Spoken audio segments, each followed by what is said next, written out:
rate, review, share on Apple Podcasts, SoundCloud, Audioboom, Mixcloud, Acast and Stitcher, and join the conversation on Facebook, Twitter and email.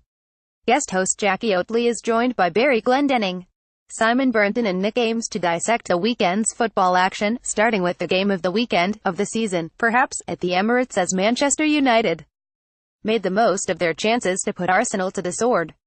Manchester City won without truly convincing, again, while Tottenham failed to convince anyone of anything. Chelsea and Liverpool picked up good wins as the latter pops into the top four for the first time in a while. The sole winner in the bottom half, Stoke, did so at the expense of Swansea, who slipped to the foot of the table. In part 2 we look at the Football League, and in particular at the departure of Leonid Slutsky from Hull, as well as Fitba Corner and a managerial saga which drags on into its 6th week. Finally, we round up action in Europe, starting in Spain with Sid Lowe going on to get excited about the extraordinary 95th-minute equalizer from previously pointless Benevento of Serie A, and despair at the lack of a title race in Germany. In any other business, we check in at Sunderland. Yikes. We're back on Thursday with Ellis James sitting in Max's chair.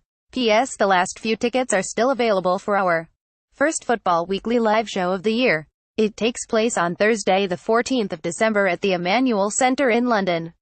Max will be joined by Barry, Barney Ronay and Jonathan Wilson, with other special guests to be confirmed. Find more information and buy tickets here.